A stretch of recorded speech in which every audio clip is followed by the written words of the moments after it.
Hello,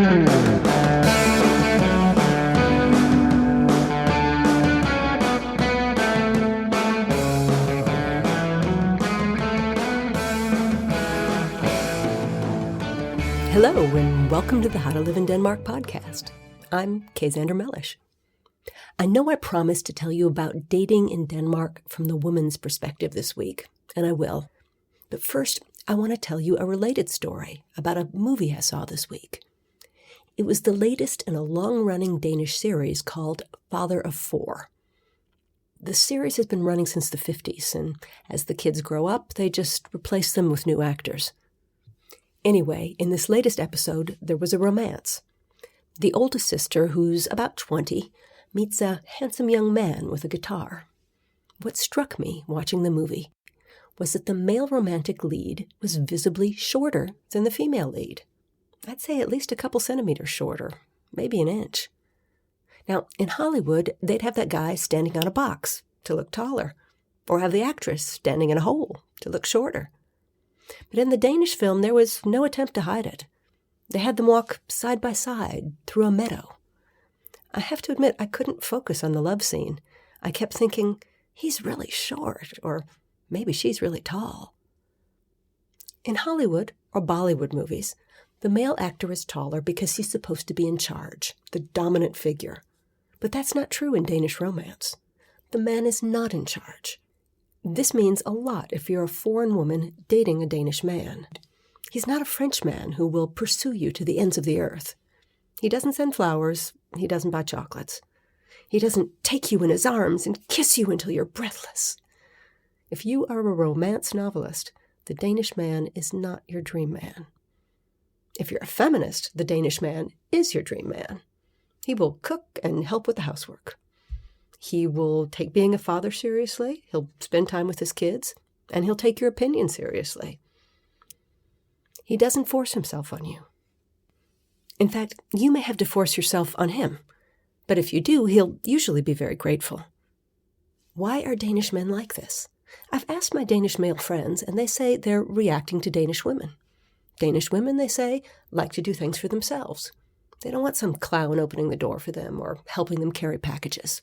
They can carry their own packages.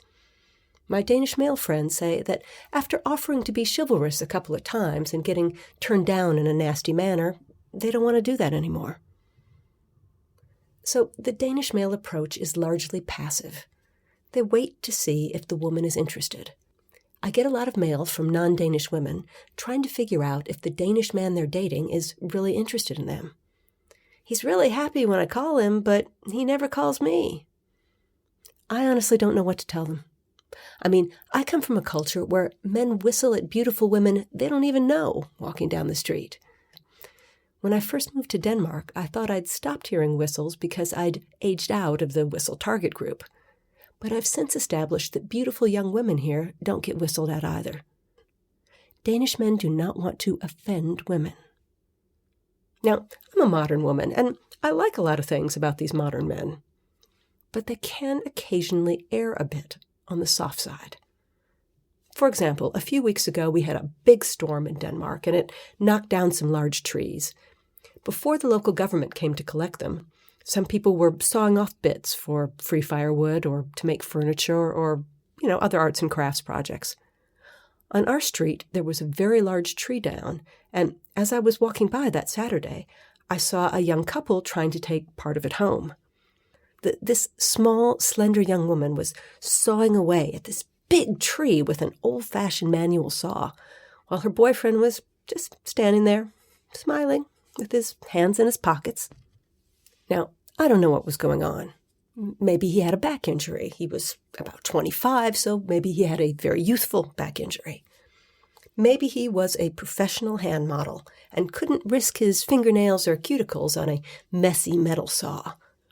Or maybe he was a big wimp who was willing to let his girlfriend saw a giant tree stump while he stood there, acting like a giant tree stump. Who knows? And that's How to Live in Denmark this week. Tell us your stories about dating in Denmark at howtolivein.denmark.com, or join our Xander Mellish Facebook page, or follow us on Twitter at HowToLiveInDK. The 2 is a number. We don't have a sponsor this week, so if you want to sponsor us next week, let us know. See you next week.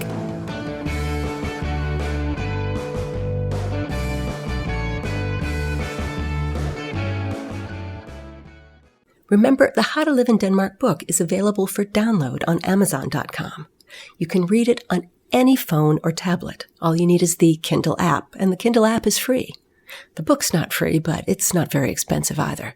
If you read the book and enjoy it, please leave a review on your local version of Amazon.com. It helps other people find the book and find the podcast.